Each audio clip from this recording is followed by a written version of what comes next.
Once upon a time, in a land high above the clouds, there was a floating palace called Cloudmere. In this magical place lived a kind and gentle empress named Seraphina. Though she had every treasure the world could offer, her heart longed for just one thing: a child, a daughter filled with laughter and light. One evening, as the wind whispered through the towers, Empress Seraphina stood on her balcony, holding a silver feather from a dove. She closed her eyes and made a wish. "I wish for a baby girl, with hair as golden as sunlight, eyes like morning stars, and a heart full of joy." And just like that, the wind carried her wish into the stars. Not long after, a miracle arrived: a beautiful baby girl named Luna. Luna grew up to be bright, kind, and more beautiful with each passing day. Her smile brought joy to everyone, and her laughter felt like spring. But time, as always, brings change. One quiet winter, Empress Seraphina became very ill, and soon she passed away.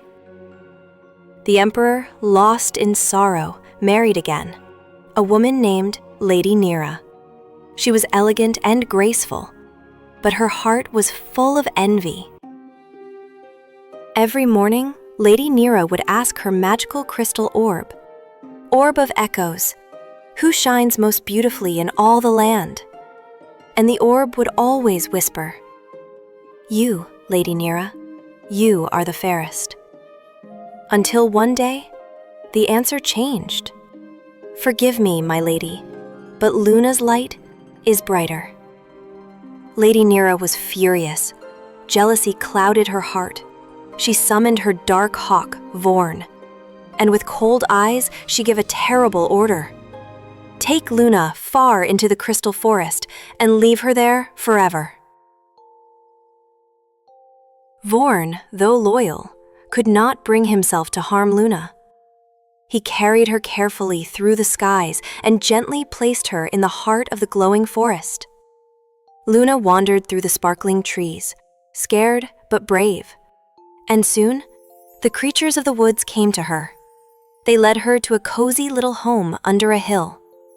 A home belonging to 5 glowing forest gnomes: Twiddle, the clever one; Blink, who was shy; Grumble, the grumpy cook; Flicker, who glowed at night; and Mimsy, who loved to sing. They welcomed Luna with warmth and kindness, and soon, the forest became her new home. Back at the palace, Lady Nera still asked her orb, "Who is the fairest now?" And again the orb replied, "Luna." The queen was enraged. She disguised herself as a wandering herbalist. The gnomes returned and found Luna lying still, as if caught between dreams and sleep.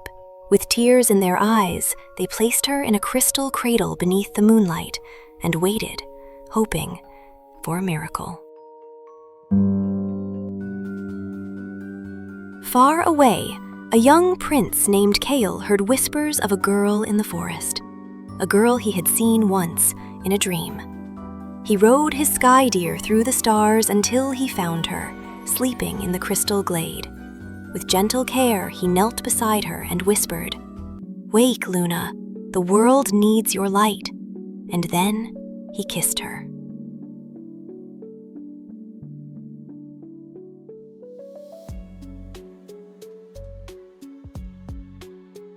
In that very moment, Luna's eyes fluttered open. The spell was broken. The forest lit up with joy as birds sang and flowers bloomed once more. Lady Nera's power faded, and her magic orb turned to dust.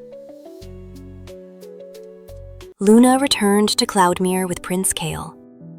Her father, finally free from sorrow, welcomed her home.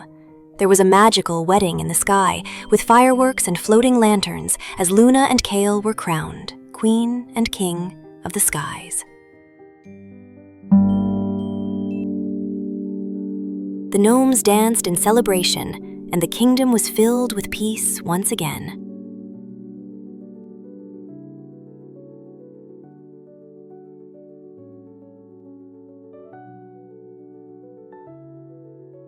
And from that day on, Luna, the girl of light and love, lived happily ever after, surrounded by magic, kindness, and dreams that reached the stars.